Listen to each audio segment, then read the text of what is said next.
राम मंदिर चढ़ावा चोरी मामले में आज नया मोड़ तब आया जब फैजाबाद बार एसोसिएशन के वकीलों ने मंदिर ट्रस्ट के महासचिव चंपत राय, सदस्य डॉक्टर अनिल मिश्रा और गोपाल राव के खिलाफ एफआईआर दर्ज कराने के लिए थाने में तहरीर दे दी।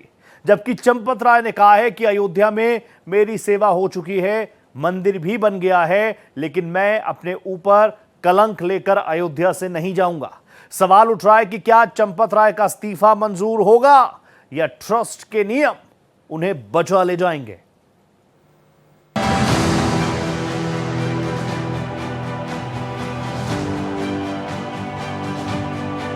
राम मंदिर चढ़ावा चोरी केस में अब वो ट्विस्ट आ ही गया जिसे लेकर पिछले दिनों से लगातार सियासी वार पलटवार जारी है, जो इस केस से संबंधित आम लोगों के सवालों से जुड़ी हुई है। सभी इस सवाल का जवाब चाहते हैं कि क्या चंदा चोरी मामले में कार्रवाई सिर्फ छोटी मछलियों पर की जा रही है? आखिर चंदा चोरी का सबसे बड़ा मास्टरमाइंड कौन है? बिना किसी जिम्मेदार पदाधिकारी की सहमति के इतनी बड़ी चोरी आखिर कैसे संभव है? क्या मंदिर ट्रस्ट के पदाधिकारियों की जिम्मेदारी तय नहीं होगी? इन सवालों के केंद्र में एक नाम है श्री राम जन्मभूमि तीर्थ क्षेत्र ट्रस्ट के महासचिव चंपत राय का।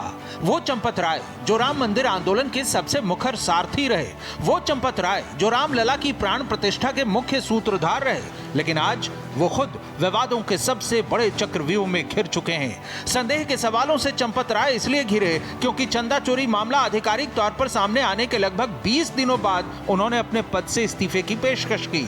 यहाँ तक कि इस खबर को कंफर्म होने में भी एक दिन लग गया। ट्रस्ट के कोषाध्यक्ष की तरफ से जारी बयान में कहा गया कि अगली बैठक में इस इस्तीफे पर चर्चा की जाएगी। यानी ये बताया गया कि 6 जुलाई की महा बैठक में बंद कमरे के भीतर ट्रस्ट के सदस्य चंपत राय का भविष्य तय करेंगे। जबकि कानून के जानकार ये पेंच बताते हैं कि सुप्रीम कोर्ट के नियमों के मुताबिक चंपत राय आजीवन सदस्य हैं और उन्हें हटाना आसान नहीं है, क्योंकि सुप्रीम कोर्ट के निर्देश पर बने इस ट्रस्ट के नियम के तहत किसी भी सदस्य को हटाने या उसका इस्तीफा मंजूर करने के लिए ट्रस्ट के बोर्ड में 2/3 बहुमत का होना अनिवार्य है। इसमें देखो, जो ट्रस्टीज़ हैं, कुछ परमानेंट ट्रस्टीज़ हैं, उसके बाद 9 परमानेंट ट्रस्टीज़ हैं, 6 नॉमिनेटेड ट्रस्टीज़ हैं जो इसको कंट्रोल कर रहे हैं। अब देखो, जब ट्रस्ट बन जाती है तो फिर सारी जिम्मेदारी ट्रस्टीज़ की होती है कि किस तरीके से उनको ट्रस्ट को मैनेज करना है, उसमें जो डोनेशंस आती हैं उसको कैसे मैनेज करना है। जहां एक तरफ एसआईटी की जांच के तहत पुलिस ने 8 गिरफ्तारियां कर उन्हें जेल की सलाखों के पीछे पहुंचा दिया है, तो वहीं दूसरी तरफ पुलिस ने फिलहाल चंपत राय को आरोपी नहीं बनाया है, बल्कि उन्हें एक मुख्य गवाह के तौर पर देख रही है। यही वजह है कि चंपत राय के इस्तीफे की पेशकश के बावजूद लोगों की शंका का निवारण नहीं हुआ।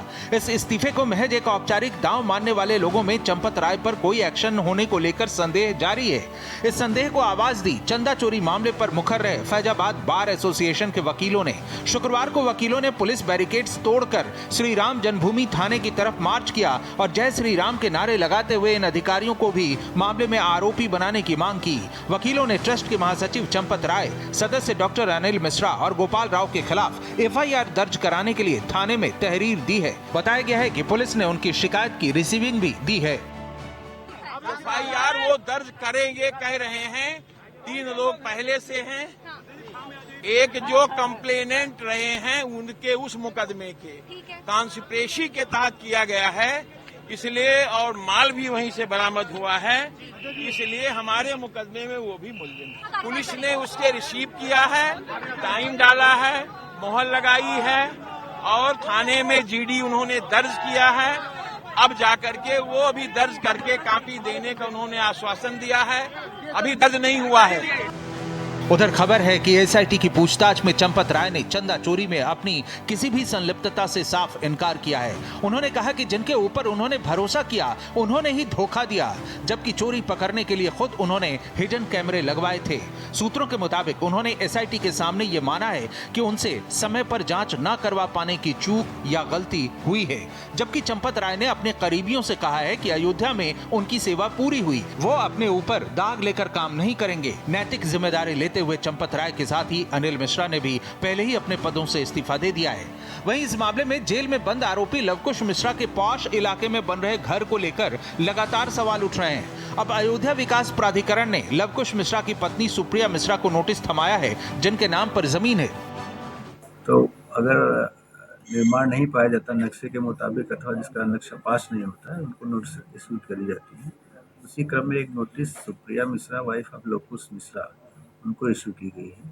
गिरफ्तार लवकुश मिश्रा की पत्नी सुप्रिया मिश्रा को अयोध्या विकास प्राधिकरण ने इसी भवन के लिए एक नोटिस दिया है। उस नोटिस में पूछा है कि क्या ये भवन का निर्माण जो करा रहे हैं वो वैध तरीके से है कि अवैध है, क्या इसका मानचित्र स्वीकृत है कि नहीं है। जो दान के चोरी के रुपए हैं उससे तो नहीं बनाया गया है। एडीए ने भी अब इसमें नोटिस दे रखा है। माना जा रहा है कि अगर ये अवैध रूप से निर्माण हो रहा है तो यहाँ पर बुलडोजर की कार्रवाई हो सकती है।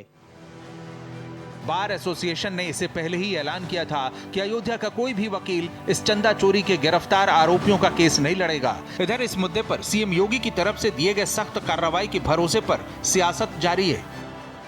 सीधे कहूंगा योगी जी को कि उनके नाक के नीचे हुआ है और मेरे लिए महत्वपूर्ण है कि दूध का दूध पानी का पानी, क्योंकि एक व्यक्ति जिसने अगर 50 पैसे भी दिए हैं गरीब आदमी, 2 रुपए भी दिए, उसको हक है यह जानने का कि उसकी श्रद्धा के साथ खिलवाड़ किसने किया। छोटी मछली को पकड़ करके शार्क को बचाने की कवायद हम महसूस कर सकते हैं। ये है, उस पर कोई बोलने की जरूरत नहीं होती है, लेकिन वहाँ जो घटना घटी है उसकी एसआईटी भी है और एफआईआर कर जांच करने का काम कर रही है। जांच का इंतजार करिए, लेकिन विपक्ष को श्री राम जन्मभूमि मामले में बोलने का कोई नैतिक अधिकार नहीं। इसलिए अखिलेश यादव जी जो कर रहे हैं, समाजवादी पार्टी और रसातल में जा रही है। जिन लोगों ने वहाँ कर्मचारी के रूप में सेवा की और उन लोगों ने इस प्रकार से चोरी करने की घटना की जिसकी जांच चल रही है, वह निश्चित तौर से पीड़ाजनक है। उसको किसी भी दृष्टि से अनुचित ही माना जाएगा।